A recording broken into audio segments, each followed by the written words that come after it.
Good evening, I'm Prasad and you're watching Kiddy News. COVID-19 has forced the government to fork out billions more than it would usually need to. And like many Malaysians, Putrajaya isn't as well off as it used to be because of this. After spending 600 billion for Budget 2021 and several stimulus packages to help Malaysians affected by COVID-19, Putrajaya now does not have much money left. This was revealed by Prime Minister Muhyiddin Yassin at an event with the Sikh community at a Vaisakhi celebration in Petaling Jaya this afternoon. It's more than 600 billion for this year alone. So that's a big sum of money. What I'm trying to say here is we don't have much money left. Well, Mr. Saravanan, Minister is here. We have some, but we don't have as much as before, because first thing most important is to make sure that our life and our livelihood should be able to manage ourselves better by the amount of money that we have allocated last year and this year. Muhyiddin said Putrajaya had spent on various stimulus packages totaling 340 billion ringgit and 322 billion ringgit was allocated for the national budget. Despite the current financial condition, Muhyiddin pledged to allocate 3 million ringgit for all 120 gurdwaras or Sikh temples in the country, a slight increase from 2.18 million in 2020. The Prime Minister also announced another 1 million ringgit for the Malaysian Gurdwaras Council to build its proposed Sikh centre. Meanwhile, Muhyiddin expressed hope that Malaysians could learn about the various multiracial and multi-religious festivals that are celebrated in the country. Bahawa di Malaysia ni tidak kira siapa, tapi yang penting setiap bangsa yang mempunyai agama dan bahasa sendiri mempunyai kebebasan untuk mengamalkan agama, budaya dan bahasa mereka sendiri. Selain daripada bahasa kebangsaan adalah bahasa kita, Islam adalah agama persekutuan, tidak menyekat atau menghalang kita untuk mengamalkan agama masing-masing. If we've learnt anything from the past couple of weeks, it's that politicians appear better at identifying voices of people in audio recordings than they could identify faces on video.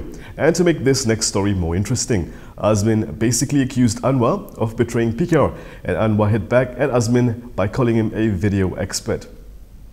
PN Information Chief Azmin Ali is an expert when it comes to authenticating audio and video content, PKR President Anwar Ibrahim said as he hit back at his former deputy. Ya, tak apa ada pandangan dia. Dia pasal video, pasal audio ni dia pandai.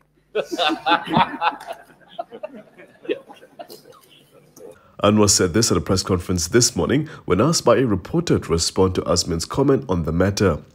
This comes after Azmin said on Sunday that he was confident of the authenticity of the leaked audio recording allegedly between Anwar and UMNO President Ahmad Zahid Hamidi.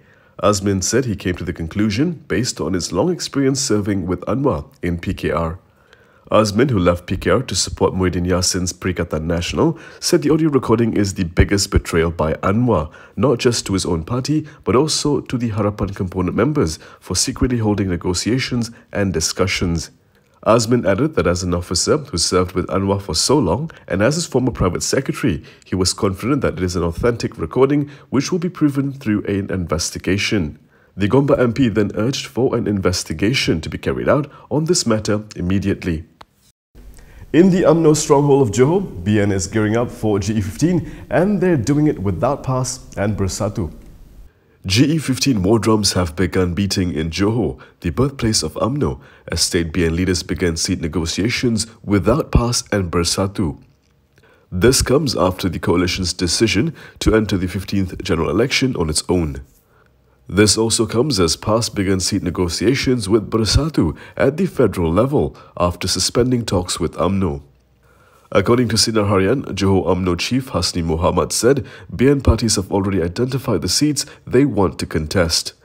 However, the coalition has yet to determine the final seat allocation. Hasni was quoted as saying that discussions with MCA and MIC have begun and the BN agreed that MCA and MIC need to contest in this general election. He added that the discussions this time did not involve Muafakat Nasional or Perikatan Nasional. Hasni also said this was because there are many uncertainties in Muafakat. UMNO and PAS make up the Muafakat Alliance, while the PN government includes BN PAS, Bersatu and Gerakan. The event, dubbed Bangkit 15, is a program aimed at strengthening party machinery ahead of G15. Okay, back to the audio recording. We still don't know if it's actually Anwar Ibrahim or Zahid Hamidi. And according to one PKR leader, it actually doesn't matter because, well, he'll explain to you why. Many have called on the police to authenticate the purported conversation between Anwar Ibrahim and Ahmad Zahid Hamidi after the UMNO General Assembly. However, that isn't the main concern of PKR lawmaker Hassan Abdul Karim. Hassan said the authorities should instead investigate if someone tapped their phones and violated their personal privacy. In a statement today, Hassan questioned who was behind the supposed leaked audio recording. He said if the alleged clip of Zahid and Anwar is genuine, it is not Zahid and Anwar who ought to be investigated. The person who has committed a crime and ought to be investigated is the person who spied on their telephone conversation. Hassan has several questions. Was it an ordinary individual or a government agency? And what power under the law allows certain parties to spy on a telephone conversation between the presidents of two legitimate political parties? Hassan further underscored the importance of personal privacy, saying only dictatorial governments like Nazi Germany tap their phones of their political opponents. Both Zahid and Anwar have denied the veracity of the clip. Should the audio recording prove to be fake, Hassan urged the police to investigate if the person who disseminated it harbored ill intentions. The Pasir Gudang MP also opined that the UMNO president and opposition leader were victims of a conspiracy against them.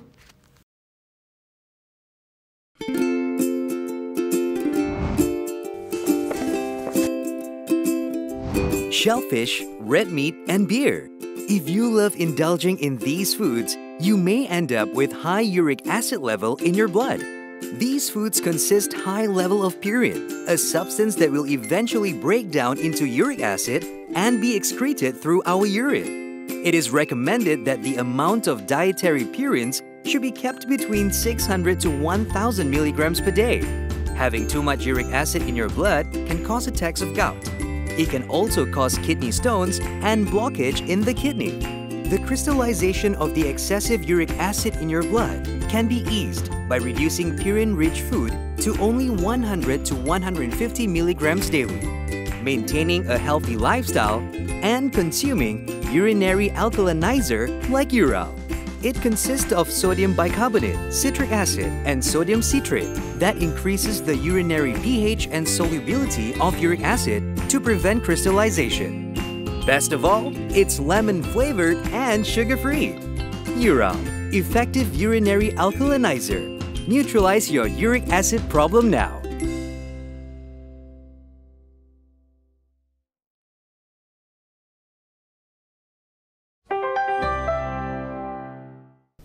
Okay, this next story is for people who are eligible to receive the vaccines under Phase 2.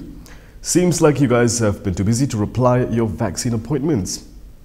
Science, Technology and Innovation Minister Khairi Jamaluddin revealed today that almost 60% of those who have received their vaccination appointments under Phase 2 of the National COVID-19 Immunization Program have yet to indicate whether they will attend the appointment or not. 60%. That's over 18,000 out of the 31,000 who have been given their vaccination appointments under Phase 2. Khairi urged these people to confirm whether they will attend their appointments.